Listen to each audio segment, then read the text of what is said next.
Welcome.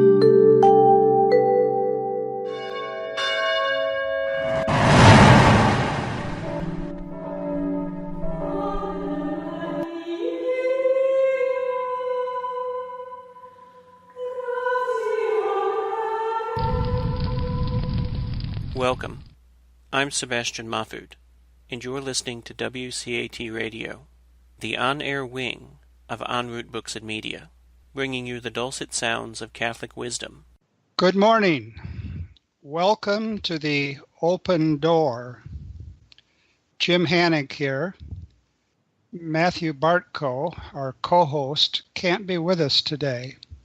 Let's begin with a prayer. Direct, we beseech thee, O Lord, all our actions by thy holy inspirations, and carry them on by thy gracious assistance, that every prayer and work of ours may begin always from thee, and by thee be happily ended. We do have a special guest today, Norm Chouinard, and we have a regular, however irregular he may be. We have a regular friend, Jack Quirk. Just a moment here, Jack. You ought to tell us about the debut of your own radio show on WCAT. Can you take a minute and let us know how it went? Well, I thought it went pretty good. I had a pretty good guest to help me out, Mark Shea, famous blogger, famous author, and I thought it went swimmingly. We had the conversation was enlightening to me, and I hope it was helpful to anybody who might have been listening at that time. It was I had a lot of fun, and looking forward to keeping up with it, and of course looking forward to the conversation today. Excellent. Today, we're going to pause in our analysis of the UN Universal Declaration on Human Rights. Our special guest will be Norm Chouinard, a community banker and American Solidarity Party member from Connecticut. Some months ago, Norm led us on an open door panel. The panel focused on the banking and finance section of the ASP party platform, and he was very helpful. This week, he'll be our go-to guy on the recent Vatican document on finance and social responsibility. We'll also discuss, towards the end of the hour, something that's beginning today, the annual American Solidarity Party National Convention. And the focus of that convention is a national committee election. I'd like us to start with, seems out of order, but it's not. After all, in the beginning is the end. I'd like to get us started with the first two paragraphs of the conclusion of the Vatican document. And then I'll turn things over to Norm. The document tells us, in front of the massiveness and pervasiveness of today's economic financial systems, we could be tempted ourselves to abandon ourselves to cynicism and to think that with our poor forces we can do very little. In reality, every one of us can do so much, especially if one does not remain alone. Numerous associations emerging from civil society, I'd like to interject the American Solidarity Party, represent in this sense a reservoir of consciousness and social responsibility of which we cannot do without.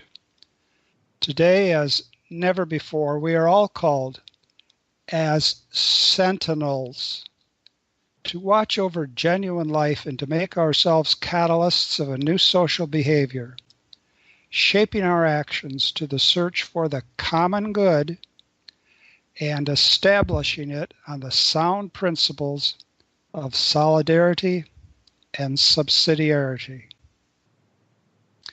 Norm, can you get us started on the very many particulars that this document addresses? Well, sure. Thank you for having me. It's always a pleasure to join you, Jim, and hello, Jack. The document involves the growing influence of financial markets on the well-being of humankind.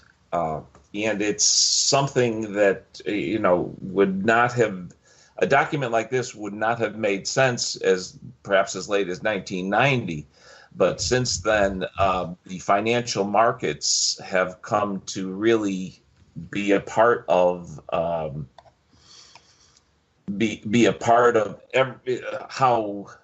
we are able to live, and this is, of course, being a Vatican document. It does not particularly focus on American finances, but almost everything here very much applies to American finances.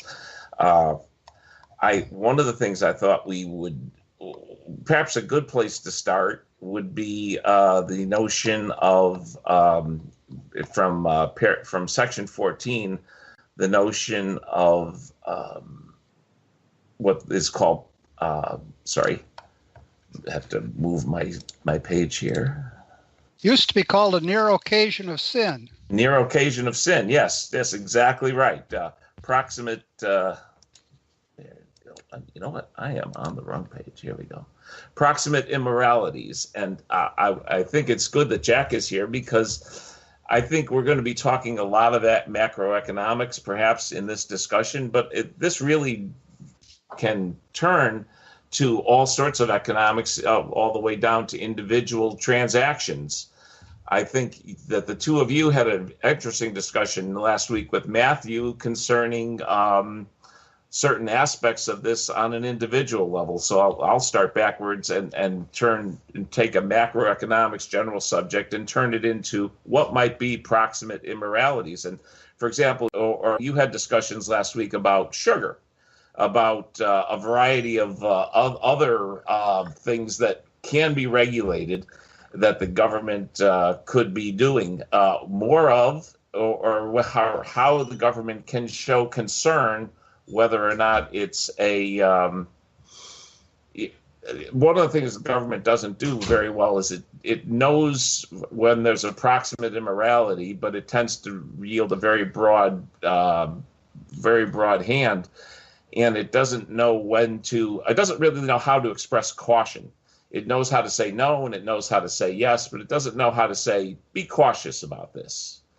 And so, when you get into matters of whether it's sugar or the use of fossil fuels or drugs and alcohol or pornography or a variety of other things, and all of these have very different answers. But on a personal level, the question is, to what extent can public policy really influence this in a productive way? Let me throw that out there to the two of you as to general thoughts on that. I'm wondering if I could weigh on. Oh, I'm sorry, Jim. Go ahead.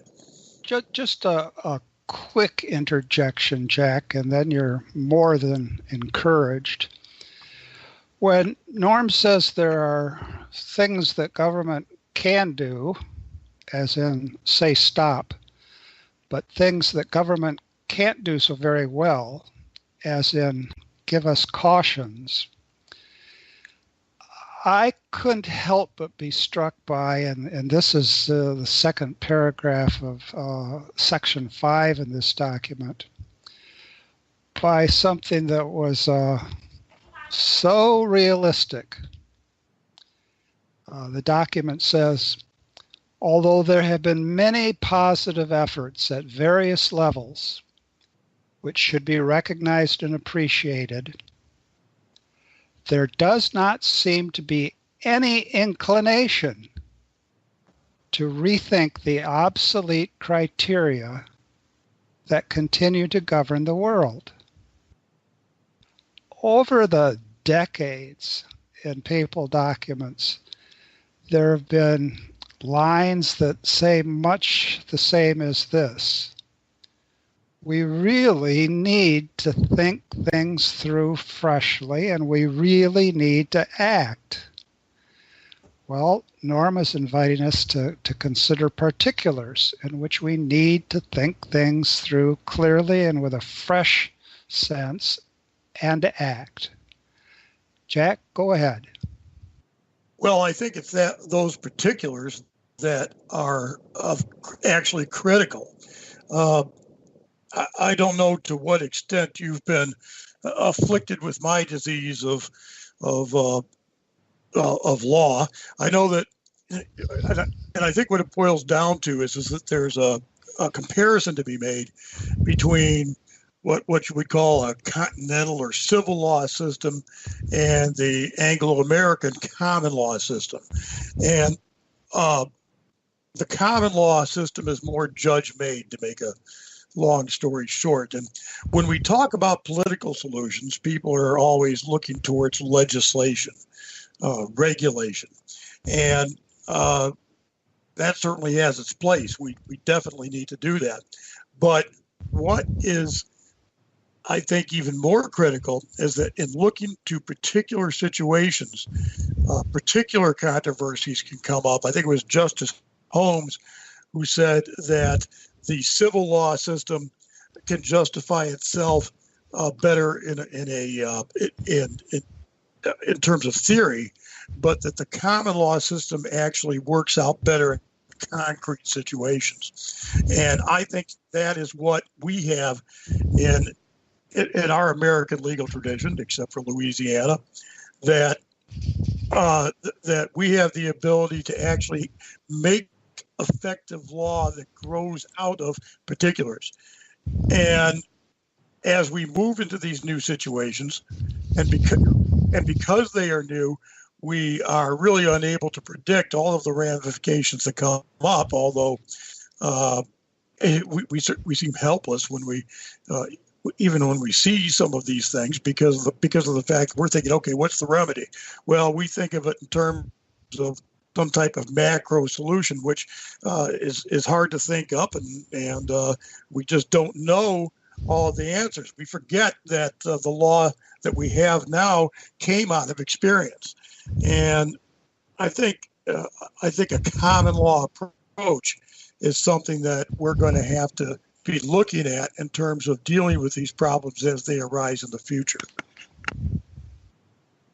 Thoughts on that, Norm? Yeah, I fully agree. I would wonder how a party like the American Solidarity Party would express that, Jack. Well, now you're going to have to get me. I was up late last night, so I'm not going to be able to draft a party platform for you here right now. Sure. But we've got one. We've got one. But I think that I know you got it. I know you've got the platform. But I think it does need to be articulated, and perhaps you've given me a good project that I can work on. How we can turn. And there's a lot of people I can plagiarize from, actually, when it comes to that, because it has been said in a much better fashion than I just did many times. But we need to let the law develop in an organic way as we confront new situations. We don't need to despair because of the fact that we don't know all of the answers now. Not being able to see in the future, there's really no way for us to do it. So if we try to come up with a regulation, or if we try to draft a statute that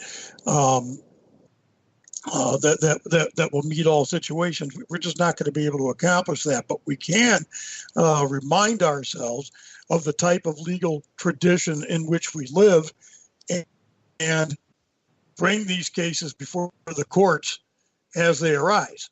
And and the nice thing about that type of a system is there aren't any loopholes, because as new situations arise, they can be brought before the courts and decisions can be made accordingly. Now, a lot of this would just simply be a matter here. The reform that would be needed would be making sure that judicial appointments were based on legal scholarship rather than, say, political appointments, but that's another topic entirely. But the way to eat this elephant is one bite at a time. Let me make a connection here with the work we've been doing under Matthew Bartko's direction on the United Nations Universal Declaration on Human Rights. One of the enduring questions with respect to that document is, what's the foundation of human dignity to which the document appeals?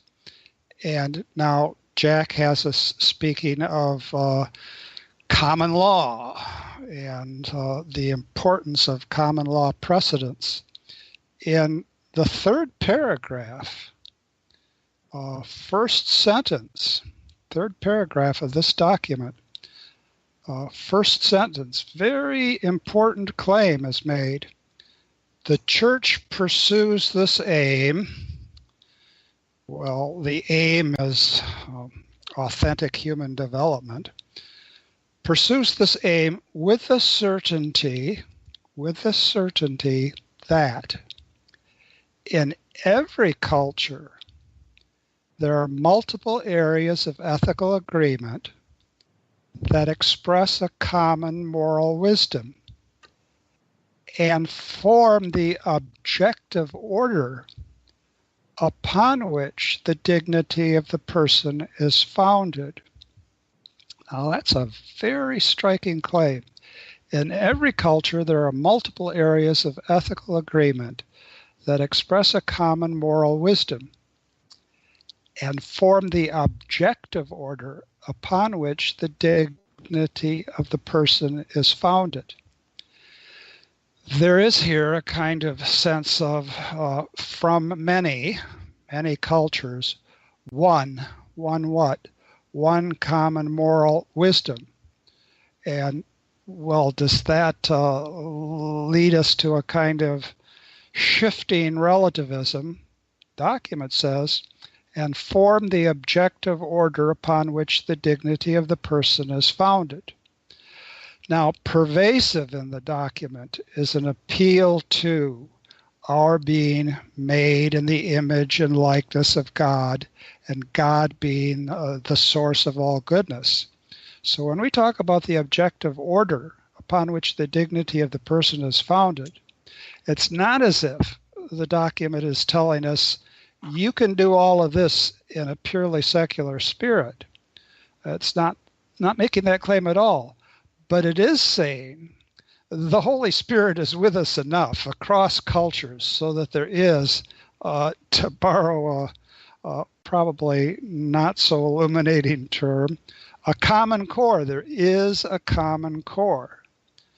For example, if someone were to stand up in the United Nations and say that torture is going on in such and such a country and we ought to do something about it, well, if representatives from that country got up and said, yeah, but torture's okay. Don't you think torture's okay? What's the problem with torture? Well, I think that would be a rejection of something that everyone present would not want to see rejected, certainly not publicly. What we do in the dark is another matter, but there is a core, and insofar as we're interested in subsidiarity on whatever level, we're encouraged to look for that which is good in a given culture. Now, Jack, you told us that dead space is the curse of radio, so there can't be any dead space. Yeah, but I've gotten used to being called upon here, and I wanted to get the guest some time here. He's smiling. He's smiling. I can see him smile. He can't see us smile, but he's got more high-tech stuff than we do. Oh, yeah. Go ahead, Mark. Well, I think I would redouble your last statement, Jim, in that I don't think you can have a common good without objective, and this is what the document says, without objective principles. I don't think it's a coherent statement to say that there is a common good, something the American Solidarity Party says we're common good, common ground, common, where it's basic to what we are. If there is no objective standard which states what the common good is, then there's no purpose. There's no coherency at all in that. So I start with the notion that there is that this is not a moral relative point. It's either there or we're kind of wasting our time. I mean, I'll just throw that out there. I think that's not, to me, that's self-evident. But let me just say that before I go on. Beyond that, I think how we define that, I think subsidiarity does have a role, and I think you could overplay this to the point of totalitarianism, where someone gets to decide.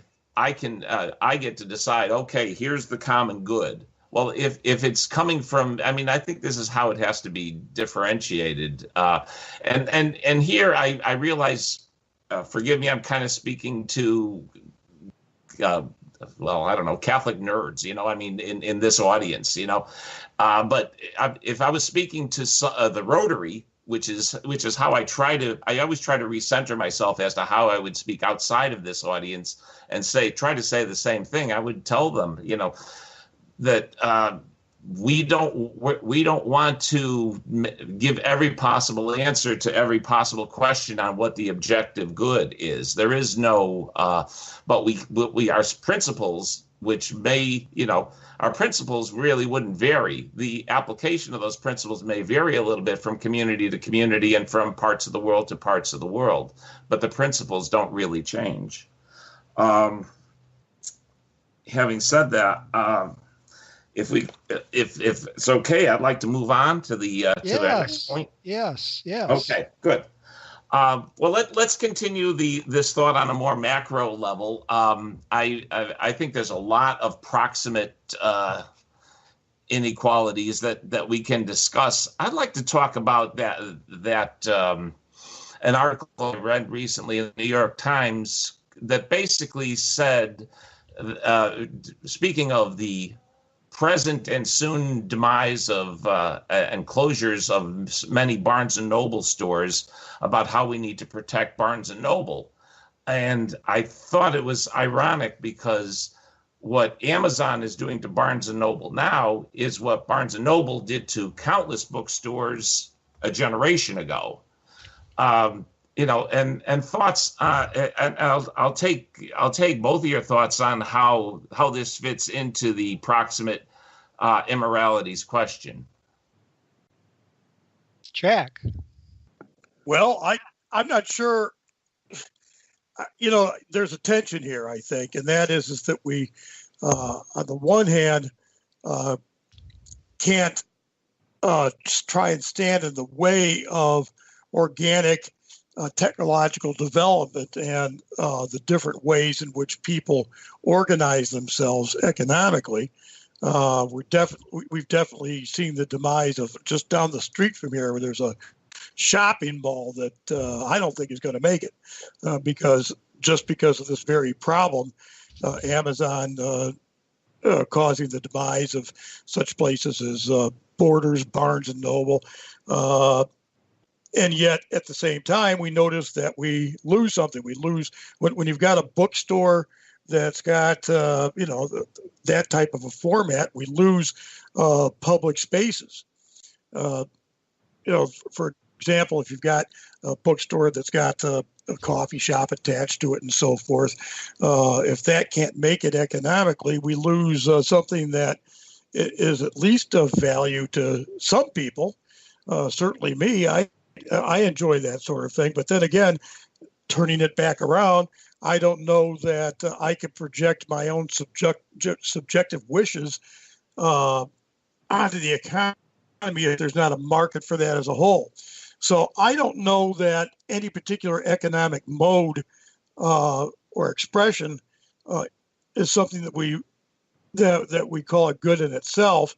I think that what we need to search for are things that are, first of all, something that can handle the distribution of goods in an equitable fashion, and then second of all, enhance the human person. I don't mean to go on, but for example, you've got this means of communication that we have right now. Now, this wouldn't have been possible, not too long ago, because it's within my lifetime, right? But the thing is that it's you could say that it's created a situation where you could argue that people don't encounter each other face to face in a way that they used to before, but now we can encounter each other over vast distances and can have conversations like this one. So I think that what you do is you just have to watch economic modes develop and make sure at all times, and what I'm getting from this document that we're reading today, you have to try and ensure that such modes as are developing places the human person at the center and as the goal of development. That is what I would have to say about it. Well, I wonder whether or not I think one of the principles that I'd be interested in discussing would be whether, how technology fits in. It's unlikely and unwieldy to stand in the way of technology, but I think an understanding that technology is supposed to serve us as people rather than us serving technology. And if it's merely a question of mercantile efficiency, then I think we have the wrong understanding. Now that's a difficult sell in this world, and I stand guilty. I've used Amazon many times, but because sometimes it was the best way and most efficient way to get something done for me and my family. But having said that, I think the question of what have we lost can get lost very quickly in this conversation on a macro level, because people are going to gravitate to what works for them most easily. And if we can't make a case, express a caution, not necessarily a law, but express a caution properly about what we are losing here, Amazon is on the verge of putting Walmart out of business. Amazon is on the verge of putting healthcare out of business. This is why Aetna just merged with CVS, because they were facing the threat of Amazon moving into healthcare. This isn't good. This is wonderful for Wall Street. This isn't so good for Main Street, and it's really not good for the poor.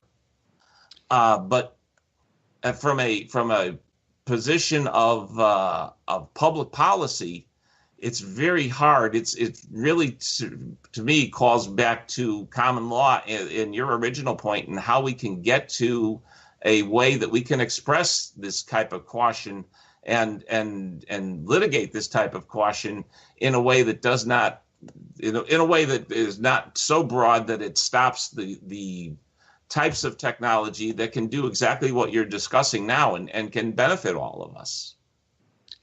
There are a few points I'd like to interject here. Point number one is, Norm, I very much appreciate what you've just said.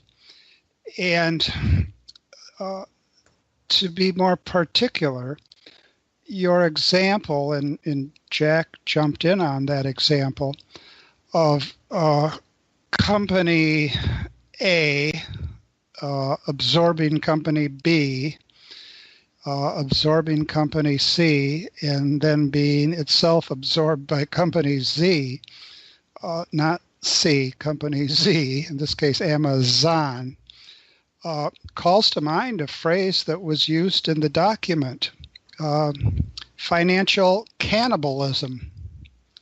Financial cannibalism. And I think the document alerts us to that. Now, a point that Jack was making seemed to me to be made too tentatively. He enjoys public spaces, the spaces that a used bookstore in the neighborhood might provide.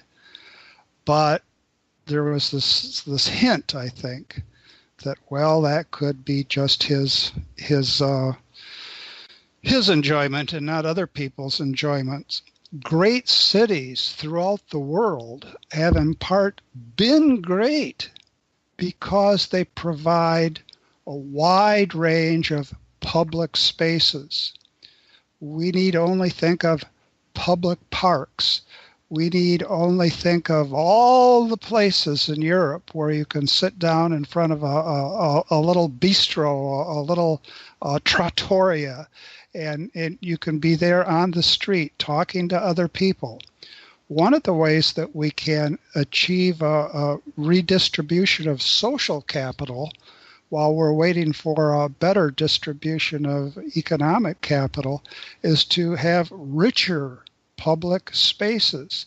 And so I think this is not something to be seen as a personal idiosyncrasy, by no means. Another point I'd like to make is that, of course, any technical apparatus has its own autonomy. You could go back to an abacus. An abacus is what it is, and it's a good thing. And you could take a computer. A computer is what it is and has a good thing. But as Norm has said, anything that's technical has to be in the service of that which is more than technical, that which has a capacity to transcend. No merely technical apparatus sets its own end. It's only the human person that can transcend its immediate environment and look to an end. And I can't help but be philosophical here. This is a long-standing philosophical theme. There are those who would claim it goes all the way back to Descartes and various Cartesian mischiefs. If we more and more think of reason as merely technique, then more and more we are not able to reason, at least publicly, about what the good, what the end of a technique is. The more and more we instrumentalize reason, the less and less we have any vision. But our reason gives us the capacity to have a vision. It's always an incomplete vision. It's always a flawed vision because of the catastrophe of original sin. But unless we insist that we can realize a vision, we really are lost. And the more and more we focus on the merely technical, the more and more, among other things, our vocabulary is impoverished. I just want to give you just one particular, and then I'll end this particular rant. Listen to people who say, well, that's not appropriate, or it wouldn't be appropriate if. It's as if 50% of our moral vocabulary has been sucked in to one neutered term, appropriate or inappropriate. And a kind of a parallel to that is there some sort of a conflict? Do we have something that we need to work out among ourselves? Well, what would you be comfortable with? What would you be comfortable with? I won't speak any French at this point, but whether or not somebody's comfortable with something or considers it to be appropriate or not, well, that sort of analysis reduces our moral discourse to a bare minimum functionality. Amen, and let no one say hallelujah. Well, I've heard so often the phrase "that's not appropriate" that I have to agree with you. Norm, can you get us on a particular that we can sink our teeth into? I know we talked about the whole business, particular that Christopher Zender had raised, an Ohio ASP member. The Ohio Catholic Conference is working to support a bill that focuses on usurious payday lending practices. Maybe we could look to that. Oh, I think that's something that at some point the party can address, and I hope it will address. I've had this discussion with bankers and we've and basically community banks are pretty good standard bearers for this. The president of our bank would basically answer this in the sense of anything that is over 20% in today's environment, in today's inflationary environment, and is almost certainly usurious. And you run into a variety of payday lenders and people who are and more even under the economy, people like loan sharks and other areas where people take advantage of people in need, typically the people least able to defend themselves, and basically are able to take advantage of them enormously. So I think we could have, in this environment, we could have a standard policy, that I would encourage. I did encourage it last year. It didn't get anywhere, but I think it's the type when I say last year, I don't mean to leave that open-ended, but at the point in the process where they were asking for feedback for the current platform. I made this recommendation, but I run into certain all banks are evil and all banks are the same type of thing. And I'm of course the champion of community banks, as a lot of distributors have been over the years, and try to get people to see the light on what the difference is between a community bank and a national bank and an investment bank and why it matters. But I think. As a community banker, I would suggest that we have to be in service. What we do is nothing if it's not in service of our community. Just in general, I'm varying a little bit from the point, but it makes no sense for a community bank to really damage its own community with usurious type of lending practices. Because we, as a community bank, and national banks are different, but as a community bank, we can't just say, okay, the heck with Naugatuck, Connecticut, we're going to pick up stakes and go to greener pastures. The community banks' charters pretty much says if Naugatuck doesn't succeed, our business model is not going to work. Whereas a national bank can look at an area, a rural area, a poor inner city area, and say, oh, not a profit center, close the doors. We really can't do that. So at any rate, so in terms of what I'd like to see us do in terms of public policy, I think we could have put an idea out of what exactly usurious is in today's environment, subject to change based on, obviously, if we have inflation at 12 to 15% at some point, 20% might not be good, in terms of the making money and credit available. But if we have it in terms of inflation rates of 20 is way higher than your standard lending rate. You can get mortgages now for still at 4%. So the most high risk thing, meaning the extremes of credit, should never get more than 20. But having said that, I also think the component is to really promote community banks, other lending institutions, in terms of public policy, credit, credit unions, and that sort of thing, and put us all in a position where we can act to serve the community, more so than national banks who are really designed to serve their next quarter's bottom line. Well said.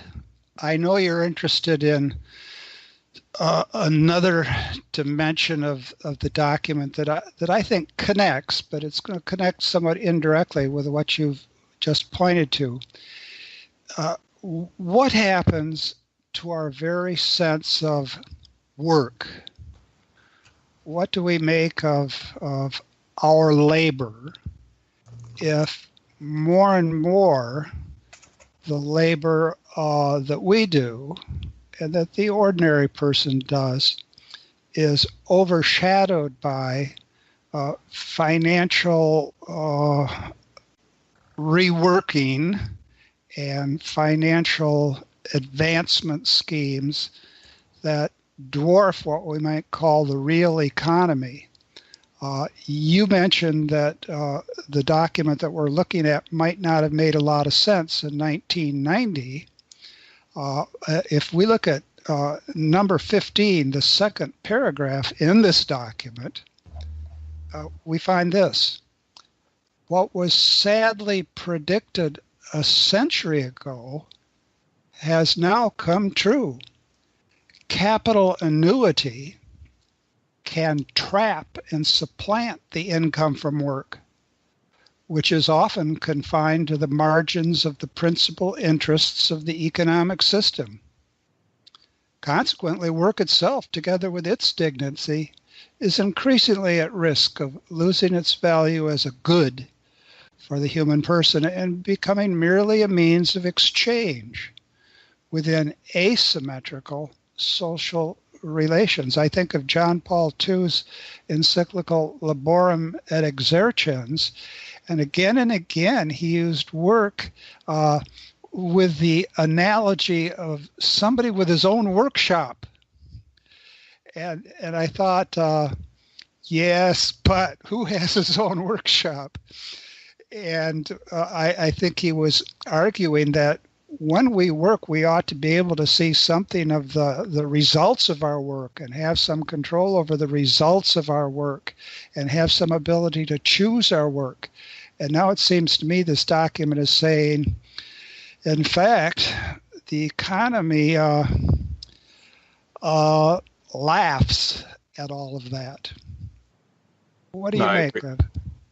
I agree. I think what you said is very serious business. I go back to, I think, the days of E.F. Schumacher, who basically said in terms of conventional economics, work nowadays is a battle between the employee and the employer. To the employer, a worker is a liability, is a cost, and whereas to the employee is the idea.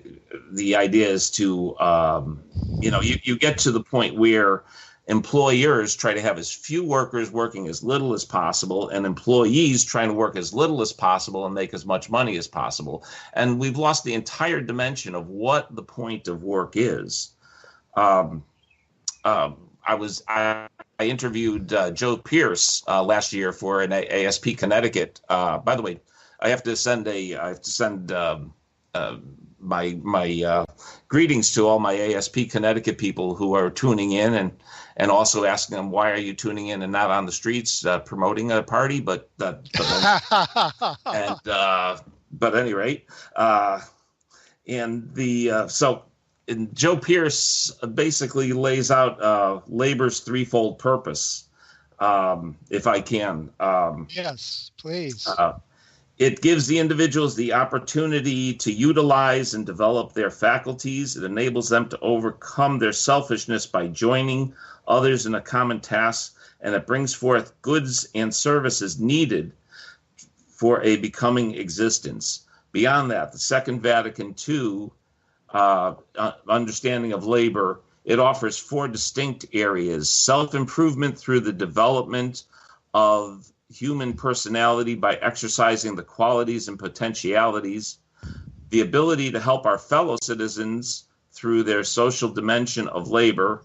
Labor is not a self-centered activity, but an altruistic one that does not work exclusively for ourselves, but for others too. The improvement of society at large and of creation, and fourth, the opportunity to imitate Christ in the works of active charity. So conventional economics is pretty much a battle between labor and management, in terms of what you might learn at the Harvard Business School. But I'm thankful to say that That's not the case at the community bank I work at, and I find that the more local banks that you are, the more an understanding of the partnership aspect of labor rather than the adversarial relationship of labor. But let me leave it at that. Jack, do you have any thoughts? Well, I haven't been, when it comes to the capital versus labor question, and even though Pope Pius XI assured us that there is nothing intrinsically immoral or wrong with the employer-employee relationship, he did go on to say that under current circumstances, then obtaining a partnership between the two is something that ought to be strived at. Now, I don't think that particular circumstance has changed. I think that something needs to be worked out. We've tried to we need a relationship that's, if you want to, that's as non-adversarial as possible, and the way to obtain that is to unify both capital and labor in a distributist kind of a method. Now, here's the thing: we've tried to and lamented the problem of the bigness of corporations. We've seemed to have an underlying philosophy all this time with antitrust and so forth to keep things from getting too big and having too much control over the market. I think that perhaps we can all agree that whatever efforts that we've made has become an abysmal failure. And I think that a lot of that can be laid at the door of corruption. Basically, we don't have enough separation between politics and economics or the economy, in the sense so that people who have a lot of money have an outside influence in their government. But that aside, we haven't really been able to control what we were talking about before, the larger fish eating the smaller fish, and then another larger fish coming along. And I think that the only remedy at some point under current circumstances is somehow going to be giving every employee a stake in the business in which they work. I as a community banker, you might have some insights that I wouldn't have, but I'm not seeing any alternative. Can you pick up on that, Norm? Yes, no, I agree, and I certainly don't think I want jet planes and our national defense run by small businesses. I think it's there's a certain commonsensicalness to what large businesses can do that small business cannot do. But having said that, in terms of giving, I would be a type of person where large businesses need to exist, that the individual, whether it be through ESOPs or through a variety of other ways, have a much greater stake in the success of the business and I say success, I mean in the virtuous success of the business, not just in the economic, let's get the next quarter's numbers better. Success of the business. There are certain things that can accomplish that we should be absolutely advocating for, that's conspicuously absent in the Wall Street Washington connection that Jack alludes to. So my bank is actually a mutual savings bank. I'm blessed and fortunate in the sense that I don't have to be worried about being bought out by a larger bank, because we don't have stock, and we truly are able to live to our charter and serve the community. In Connecticut, we just lost another bank. Farmington Bank was just this week acquired by People's United, a larger bank, and of course, this makes a lot of sense for Wall Street, how it helps the people of Farmington. I missed it. and you get into a question of whether the mercantile value of Farmington Savings Bank was able to, there was bells and whistles on some computer, and it said, the stock price of Farmington Savings Bank is at a point where their actual worth is worth more. So we're going to, some corporate raider is going to jump. That's an invitation for a corporate raider to jump in and say, I'm going to assume this company because it makes sense on the cash and efficiency level. I can sell the company down to nothing and be ahead from what I'm paying for the stock price. That's economics that is not in service of families, obviously.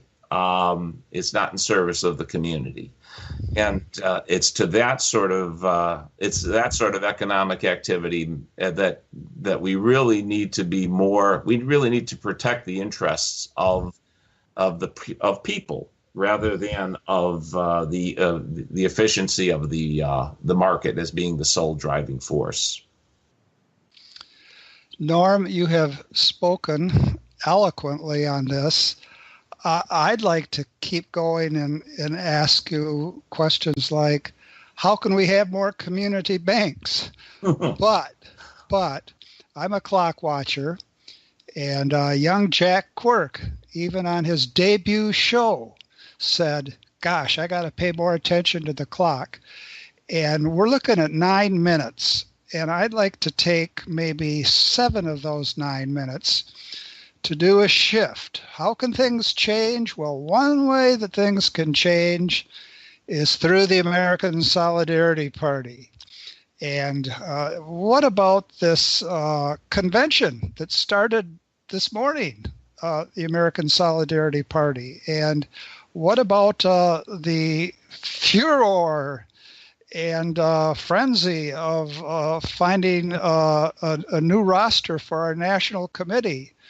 Why, just last night I saw that you had posted an endorsement of people. Could you, I'm not going to get into Jack Quirk because he's not a party member. He's a wannabe probably, but he's verging on a mere looky-loo status. So I'm going to ask you, Norm, what's going on with this convention? Well, this is an exciting time for the party, and it's a time for us to really put our best foot forward. I did put out a single. We're voting on, I believe, 7 people to enter the national committee. I put out a single endorsement of the 20 candidates based on the fact that I thought that this particular woman was was by far and away the ahead of the pack in terms of what I hope the national committee does.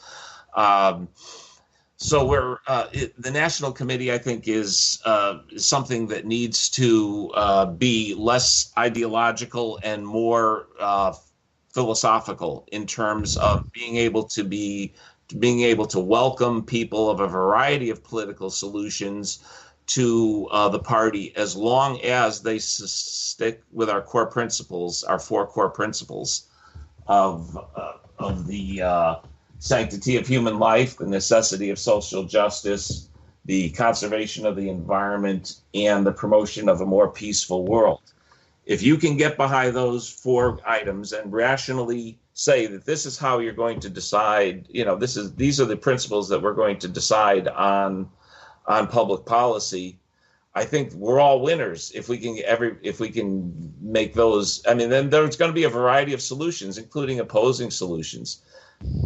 Candidates for public office have to make decisions on very particular things, on votes, on public policy positions. But the Solidarity Party National Committee, I think, has to be willing to accept those who can rationally claim the core principles. And that's something that I think the party is hopefully moving to right now. My endorsement of Monica Solar is geared to really focus on that. I think that she specifically points out how we can work with a variety of people and welcome them into the party and add vibrancy to the party, whereas having a very narrow focus on the core principles. So that is that's what brings me to make this an exciting weekend for me. I think we can really make the party take a good step forward this weekend. Have you voted yet? I have not voted yet. I have not gotten to the end of my analysis of all of the candidates, and other than Monica and Juan Munoz, I have not committed to voting for anyone. Of research at this point, but there's so I have a little bit of research left to do, and I'm anxious to hear the town hall and the other avenues that we can all use to learn about our candidates. So you're putting aside that old injunction: vote early, vote often. Oh no, I'm willing to do that. I haven't figured out a way to. My cheat codes don't work, so it doesn't seem to let me do that. So. One last question, also up for discussion at the convention, is the party's public position on matters having to do with gun control. Any thoughts on that? Jack, do you want to try that, or? Well, as Jim pointed out, I'm not a party member, but it strikes me. I mean, there's going to be, if you can have positions that are consistent with those four principles that you just enunciated. It seems to me that no gun control would be inconsistent with that, simply because you can't you can't have a sufficiently safe environment consistent with the human life needs. But on the other hand, I think that you can, I could just enunciate my opinion, which in this particular context isn't particularly relevant. But I think that there needs to be some common sense means of ensuring that it's not quite so easy to walk into schools and shoot kids. I think that's something that the party cannot get away with not talking about. And at the same time, it's something that has to be addressed in a common sense fashion. Jack, I certainly agree with that. Now, what's it going to take to get you into the party? Yeah, why aren't you in the party? Yeah, are you a party pooper? He's drifted away from us. Okay. All right. I don't blame him. I'm sorry. Did I accidentally turn myself off? Are we there? We asked what would get you into the party, or are you a party pooper? Well, unfortunately, I don't know if you know my history, but I was actually involved with the party's initial organization. But I am a firm believer in Duverger's law. I think that first past the post systems like ours are going to evolve always into two parties. So I think a third party's primary purpose is to set the national discussion, like the Libertarian Party has obviously influenced the Republican Party.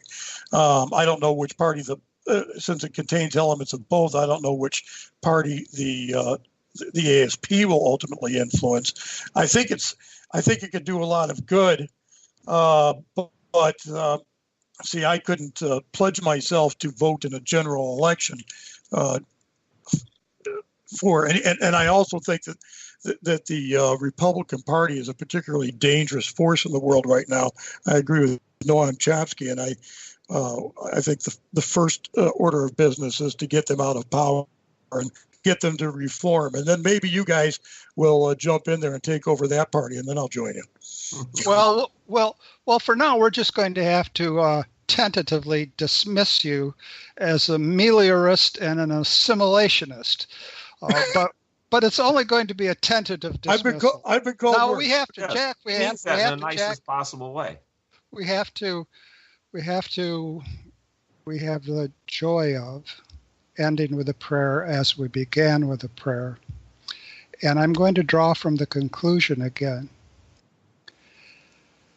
Every gesture of our liberty, even if it appears fragile and insignificant, if it is really directed towards the authentic good, rests on Him who is the good Lord of history, and becomes part of a buoyancy that exceeds our poor forces, uniting indissolubly all the actions of goodwill in a web that unites heaven and earth, which is a true instrument of the humanization of each person and the world as a whole. This is all that we need for living well and for nourishing a hope that may be at the height of our dignity as human persons. The Church, mother and teacher, aware of having received in gift an undeserved deposit, offers to the men and women of all times the resources of a dependable hope. Mary, Mother of God made man for us, may take our hearts in hand and guide them in the wise building of that good that her Son Jesus, through his humanity, made new by the Holy Spirit, has come to inaugurate for the salvation of the world. Amen. Come, Lord Jesus. Thank you very much. We return next week. We hope you enjoyed the program and will join us back for another show on WCAT Radio. This is Sebastian Mahfood. Good day.